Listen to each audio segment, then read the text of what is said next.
Man!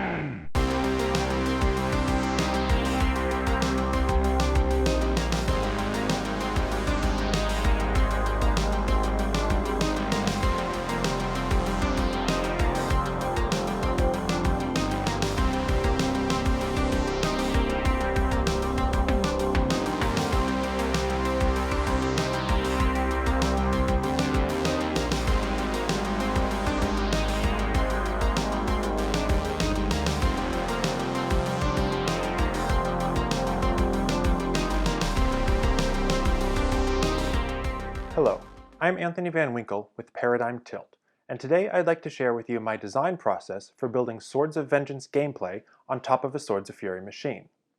Pinball game design is a complex topic with many layers and trade-offs, so in this video I'll be focusing on how I leveraged an existing playfield to inspire new game mechanics.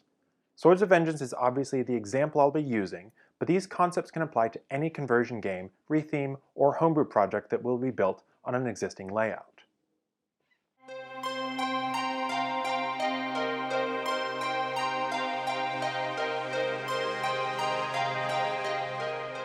The first time I saw Swords of Fury, I was immediately impressed by the variety of ball paths on the playfield.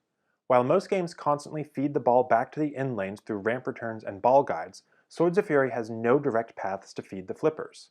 It instead uses numerous loops, tunnels, ramps, and bridges to keep the ball moving in all directions.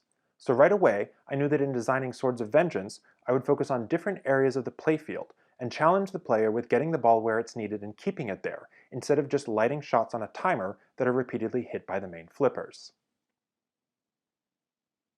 I chose to divide up the playfield into a grid of regions based on visibility and elevation, and these regions would be the basis for designing the game's modes.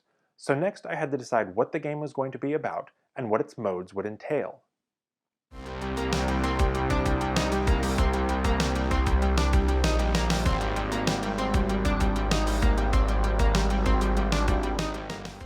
Swords of Vengeance is played on a Swords of Fury machine with its existing artwork, so obviously the sequel would also be a swords and sorcery fantasy game, and that genre relies on rich world building to establish the lore and context for the story's action. Fantasy worlds are made to be explored, so I designed the core gameplay loop to be a series of quests that would take the player all over the map. Each location provides some new information about the world, its inhabitants, and its history, and presents challenges the hero must overcome to learn about their enemy and how to triumph in their quest. When I was considering the variety of potential locations to build quests around, I was reminded of a video discussing the design of fantasy maps, and how to avoid oversights that lead to geologically unfeasible terrain. With the guidance of this video in the back of my mind, I started piecing together a collection of locations that would be fun settings for a fantasy adventure, and then I designed a map where those geographic features could realistically fit together.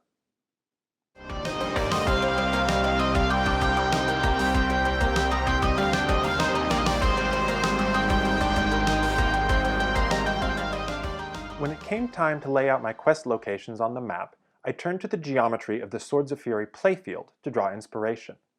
The right side of the playfield is made up of ramps and bridges, challenging the player with quick ascents and steep drops, perfect for locations based around verticality and elevation.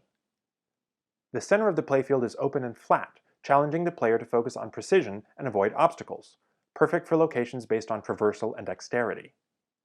The left side of the playfield is filled with tunnels, U-turns, and limited visibility, challenging the player to track the ball path and react quickly to direction changes, perfect for locations based on enclosed spaces and wrong turns. By coupling the story locations to the physical playfield layout, I was able to create mode mechanics that leverage the shot geometry in such a way that the ball motion directly corresponds to the actions of the hero. And what's more, I laid out the map so that the playfield itself is like a physical representation of it, with caves and tunnels in the northwest, steep mountains and cliffs in the east, paths and obstacles in the southwest, and flat open spaces down the middle.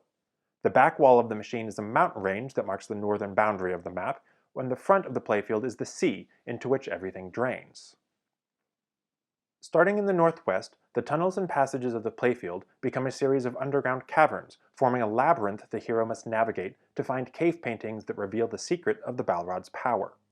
Moving south, we come across ancient ruins with a puzzle the hero must solve to decipher magical spells. Video games like Tomb Raider and Uncharted are filled with ancient puzzles that involve spinning things into alignment, so I chose the spinners as the shots for that mode.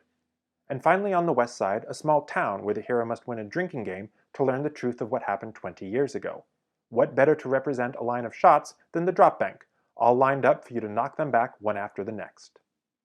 Looking at the center of the playfield, the top is flat but has numerous offshoots and dangers, perfect for a swamp where the hero is mostly free to roam but must regularly stabilize on solid ground to keep scoring multipliers.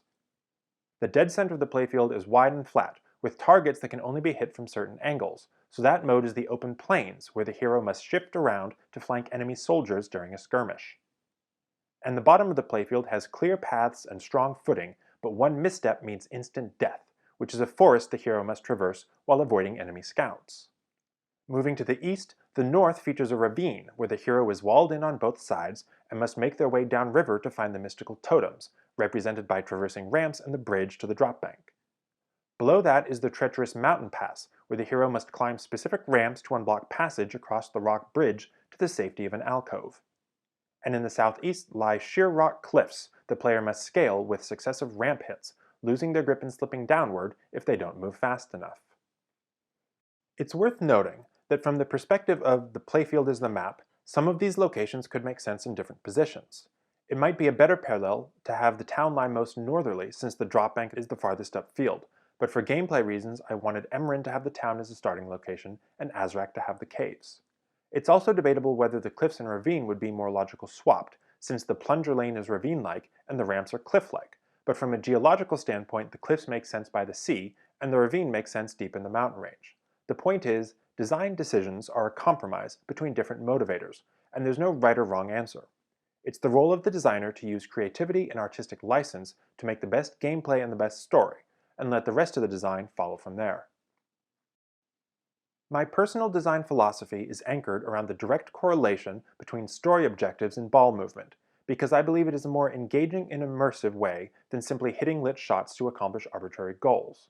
And even in situations where the objective is hitting lit shots, I aim to imbue some sort of connection, even a subtle one, to make the player's actions parallel those of the heroes. In this video, I've used the Swords of Vengeance quest modes as an example of drawing from playfield layout, story direction, and ball mechanics to inspire gameplay design.